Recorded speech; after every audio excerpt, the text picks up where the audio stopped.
Apa kabar Palembang? Terima kasih pendengar ya, Anda masih menyimak kami di El Sinta Palembang News untuk edisi siang, dan saya masih bersama dengan Wakil Ketua 3 DPRD Kota Palembang, Bapak Haji Sudirman Esos MSI. Baik, luar biasa sekali Pak terkait dengan perbincangan yang sudah kita bahas luar dalam ya, terkait dengan fungsi pengawasan dari DPRD, kemudian hal-hal yang perlu diperbaiki, ada hubungannya dengan kejadian yang mungkin sejauh ini sedang viral di media sosial, karhutlah dan sebagainya. Ini juga menjadi perhatian dari pemerintah daerah, terutama juga DPRD Kota Palembang. Selain itu juga masalah-masalah yang lainnya. Nah, sebelum ke masalah-masalah lainnya nih Pak, kita bahas karhutlah dulu nih Pak, yang mungkin juga secara tidak langsung masih kita rasakan asapnya. Ini gimana Pak Sudirman? Ya, karhutlah itu masalah kita bersama. Ya. Saat ini karena Kota Palembang ini kotanya Provinsi Sumatera Selatan, yang di sekeliling seputarannya ini masih banyak juga lahan-lahan. Salah satunya kebetulan banyak lahan gambut. Nah, yang saat ini kita rasakan bersama dampak dari kebakaran lahan-lahan tersebut. Nah, tentunya pemerintah Kota Palembang tidak diam. Harapan kita, bahkan kita juga sudah melihat bersama-sama peran Kota Palembang untuk membantu masyarakat. Salah satunya sosialisasi, kalau mau keluar rumah dan sebagainya harus pakai masker. Bahkan diharapkan juga kepada pemerintah Kota Palembang menyiapkan masker untuk masyarakat Kota Palembang ini, yang mana aktivitas mereka ini di luar ini kadangkala ada sebagian tidak bisa mengelak. Contoh, ya toko pekerja-pekerja bangunan, onjol, dan sebagainya, pedagang-pedagang, pedagang kaki lima, mereka itu suka atau tidak suka harus tetap berusaha karena untuk mencari nafkah. Nah, peran dari pemerintah Kota Palembang membantu itu dalam hal kesehatannya. Begitu juga tidak kalah penting sumbernya, jangan sampai dari Kota Palembang, harapannya seputaran Kota Palembang ini. Tentunya sosialisasi kepada masyarakat dan turun langsung kepada masyarakat. Jangan sampai ada kebakaran-kebakaran yang terlalu melebar. Seperti kesadaran masyarakat yang pertama. Tapi tidak lepas dari peran kewajiban dari pemerintah Kota Palembang bagaimana mengatasi kebakaran Kota Palembang. Walaupun kita juga tahu Kota Palembang ini banyak asap, ini bukan hanya dari Kota Palembang itu sendiri. Hembusan asap ini dari angin, seandainya dari Oki, OI, Banyuasin, ini seputar-seputar ini kan ada yang kebakaran, anginnya ke Kota Palembang yang membawa asap, kita yang juga kena dampaknya. Itu bukan bentuk penyalahan kepada kabupaten-kabupaten, tapi itu fakta yang kita bicarakan seperti itu. Nah, jadi harapannya kepada pemerintah, bahkan penekanan kepada OPD yang terkait, ayo saatnya kita kerja. Inilah suatu pengabdian kita di saat-saat penting seperti ini. Kebakaran hutan bahkan di mana-mana, Sumatera Selatan khususnya. Nah, yang berdampak kepada Kota Palembang ini kerja sama-sama. Pertama sosialisasi dan turun sama-sama ke titik-titik ya, kepada RT, RW, kelurahan, kecamatan. Kita bersama-sama kerja. Jangan sampai terjadi kebakaran-kebakaran yang sangat melebar. Kalau kebakaran rumah artinya berapa banyak kerugian masyarakat. Bahkan kita khawatir sekali sampai korban jiwa. Ini memang masanya kemarau. Kalau kemarau ini sering terjadi kebakaran. Nah, beda lagi dengan musim banjir ya. Musim hujan banjir ini yang berikutnya nih Pak. belum saya tanya sudah disinggung, karena emang di musim kemarau asap, begitu sudah musim hujan ya banjir di mana-mana. Seharusnya langkah perbaikan terkait drainase dan sebagainya itu bisa dikerjakan pada saat musim kemarau ini Pak ya. Nah, kira-kira kalau Bapak melihatnya terkait dengan kinerja pemerintah Kota Palembang untuk bisa mengatasi banjir seperti apa? Kalau kinerja pemerintah Kota Palembang sudah bekerja, terbukti dari anggaran yang ada itu untuk pembuatan drainase, kolam retensi dan sebagainya, sungai normalisasi sungai-sungai kecil itu sudah dilaksanakan. Tapi Tapi sini permasalahannya anggarannya juga terbatas.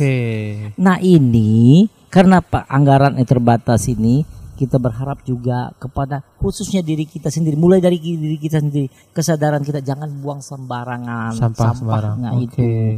Jadi kalau di parit-parit itu banyak sampah, akhirnya air hujan lebat deras, dia mau mengalir karena banyak sampah, tersumbat banjirnya di mana. Dan kita harus sadar Kota Palembang ini rawa, banyak rawanya, kemudian ditimbun. Nah akhirnya air itu kan mencari tempat yang rendah. Seperti itu. Jadi kalau rumah kita itu lebih rendah dari tempat yang sebelah, udah pasti air masuk kita itu. Waduh, ini menjadi perhatian dari kita semua ya. Baik, itu masalah-masalah yang mungkin akan terus masih kita hadapi, tergantung bagaimana nanti penyelesaiannya dan sejauh mana presentasi dalam progres pekerjaannya gitu Pak ya. Harapannya akan semakin menurun. Nah baik, di momen selanjutnya ini kan di tahun 2024 menjadi tahun politik. Artinya masyarakat juga akan kembali menyampaikan suaranya, hak pilihnya kepada wakil-wakil rakyat yang diharapkan juga bisa mewujudkan apa harapan dari mereka. Seperti masalah tadi, banjir sebagainya, harapannya bisa tuntas dengan hadirnya DPRD. Apa yang bisa disampaikan kepada masyarakat luas, khususnya masyarakat Kota Palembang dan dapil Bapak nih Pak, terkait nanti tahun politik di tahun 2024, Pak Sudirman? Ya, tahun politik masih pesta sama-sama. Ya, pesta demokrasi. Demokrasi, pesta rakyat. Tapi kita harus sadar, harus tahu, dalam pesta itu jangan kebablasan. Kita punya kewajiban loh. Masyarakat kita semua punya kewajiban. Di saat pada waktunya kita harus memilih. Nah, memilih siapa wakil-wakil kita. Baik itu di DPRD ataupun di kepala daerah, bahkan presiden. Nah, kalau menurut hemat saya, dan saya lakukan itu, saya sholat dulu karena saya beragama Islam. Saya sholat istikharah dulu, siapa yang mau saya pilih nih. Di samping saya baca dulu profil, latar belakangnya seperti apa. Jadi kesimpulannya, maksud saya, sebelum memilih harapannya kepada masyarakat, pilihlah orang-orang yang sesuai dengan hati nurani. Jangan ikut-ikutan. Jangan ikut-ikutan. Yang mana kita harus pelajari siapa yang akan memperjuangkan nasib-nasib mereka. Nasib kita bersama.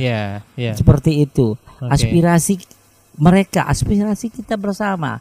Jangan sampai salah pilih. Karena kalau salah pilih susahnya kita 5 tahun yang akan datang, seperti itu. Jadi diharapkan kesadaran penuh kepada masyarakat, jangan golput.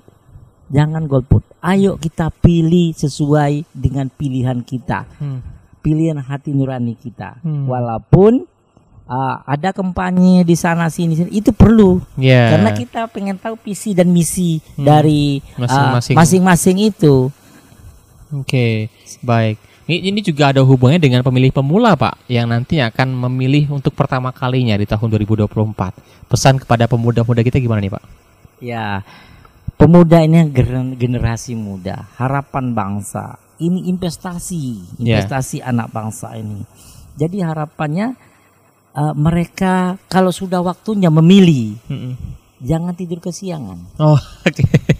Artinya tidur yang luas. Artinya yuk sama-sama kita pelajari orang yang kita mau pilih, dan pada waktunya jangan datang terlambat.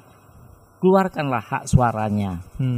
Karena mereka inilah sebagai penerus bangsa ini. Penerus bangsa. Jadi memang pemula ini lebih banyak presentasinya, generasi muda ini dibanding yang lebih senior. Sudah cukup lama memilih gitu Pak ya. Itu lebih banyak. Dan mereka ini lebih ini ya, lebih milenial cara pemilihannya. Kadang-kala lewat media-media sosial, seperti lewat handphone, lewat ini. Tapi saya punya pesan, tidak membelakangkan juga elektronik. Perlu itu, tapi polesannya kadang-kala berlebihan. Nah, makanya pemilih harus cerdas dan tepat memilih orang-orang yang akan mewakili mereka. Baik, luar biasa. Termasuk juga nanti di tahun 2024, artinya Pak Sudirman akan kembali menyalonkan diri Pak. Ini periode kedua Pak ya, jika nanti terpilih ya. Mungkin boleh disampaikan kepada Dapil 3 yang menjadi salah satu wilayah yang nantinya akan menyampaikan hak mereka Pak. Ya, jadi alhamdulillah khususnya Dapil 3 telah memberikan kepercayaan kepada saya, dan tentunya ini mengatasnamakan Dapil 3 yang mengusungkan saya, dan kepercayaan dari Partai Amanat Nasional yang mana harapannya di 2024 hubungan yang selama ini, komunikasi baik selama ini dan harus kita tingkatkan di tahun 2024 kembali. Artinya tidaklah juga berlebihan kalau kita bilang dilanjutkan program-program kita seperti itu. Baik, dan tentunya masyarakat juga berhak jangan sampai golput Pak ya, jangan sampai golput.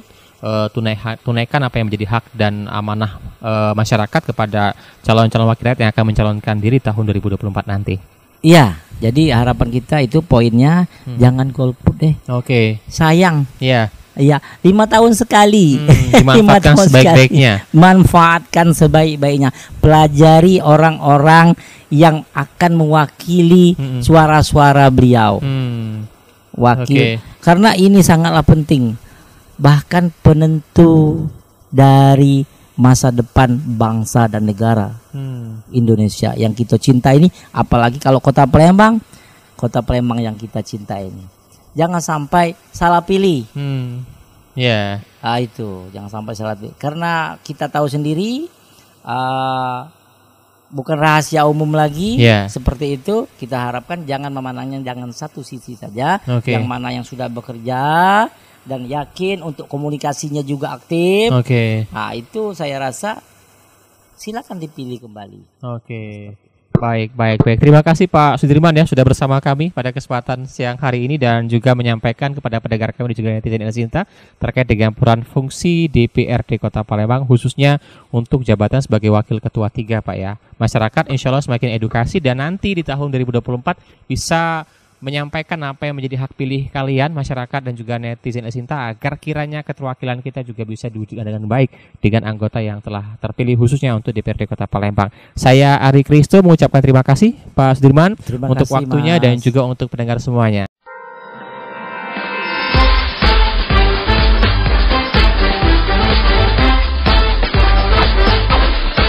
Apa kabar Palembang?